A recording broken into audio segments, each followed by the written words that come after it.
নমস্কার বন্ধুরা, রন্ধনের বন্ধন রান্নাঘরে তোমাদের সবাইকে স্বাগত জানাই। আজ আর মাছের একটা অসাধারণ রেসিপি নিয়ে তোমাদের সবার সামনে হাজির হয়ে গেলাম, অথচ খুব সহজেই খুব তাড়াতাড়ি বানিয়ে নেওয়া যায়। দেখো, এখানে আমি বড় সাইজের আর মাছ থেকে 500 গ্রাম নিয়ে নিয়েছি, আর পিসগুলো কত বড় বড় দেখতেই পাচ্ছ। এর মধ্যে পরিমাণ মতো লবণ, হলুদ আর 1 চামচ সর্ষের তেল দিয়ে ভালোভাবে মাছের গায়ে মাখিয়ে নেব। মাংসের আলু যেমন হয় সেই রকমই তার মধ্যে লবণ, হলুদ আর একটু গুঁড়ো লঙ্কা দিয়ে মাখিয়ে নিয়েছি।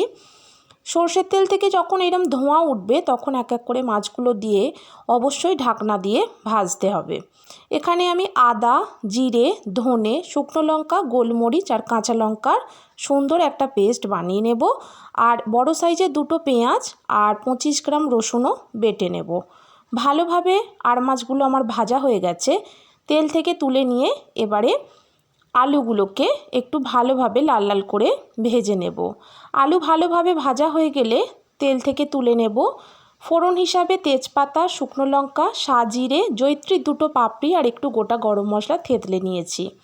সেটা তেলের মধ্যে দিয়ে খুন্তি দিয়ে একটু নাড়াচাড়া করে নিলাম। সুন্দর গন্ধ বেরোলে প্রথমে পেঁয়াজ আর রসুন বাটার পেস্টটা দিয়ে ভালোভাবে কাঁচা গন্ধ যতক্ষণ না যাচ্ছে কষিয়ে নেব। তারপর যে মশলাটা দেখালাম সেই পেস্টটা দিয়ে দিলাম একটা টমেটো পেস্ট। এবারে সমস্ত উপকরণগুলো হাই ফ্লেমেই ভালোভাবে কষিয়ে নেব। কষে দেখো তেল ছেড়ে দিয়েছে। এই পর্যায়ে ফ্যাটানো 100 গ্রাম টক দই দিয়ে দিলাম।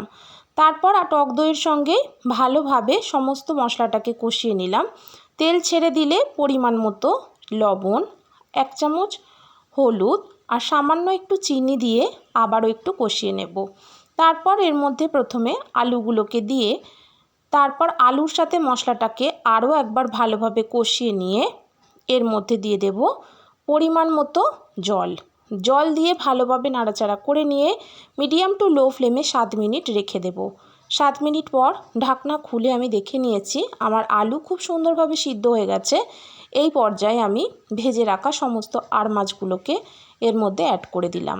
ভালোভাবে এবার আর মাছগুলোকেও হালকা হাতে সমস্ত উপকরণের সাথে মিশিয়ে নিয়ে 1 চামচ গরম মশলার গুঁড়ো দিয়ে লো ফ্লেমে 7 মিনিট রেখে দেওয়ার পর গরম ভাতের সঙ্গে পরিবেশন করো অসাধারণ আর মাছের এই রেসিপিটি। খেতে কিন্তু একদম মাংসের মতন হয়। বাড়িতে অবশ্যই বানিয়ে দেখো। ভালো যদি লেগে থাকে আমার চ্যানেলটিকে একটু লাইক এবং সাবস্ক্রাইব করো, আর আমার পাশে থেকো। সবাই ভালো থেকো, সুস্থ থেকো। ধন্যবাদ।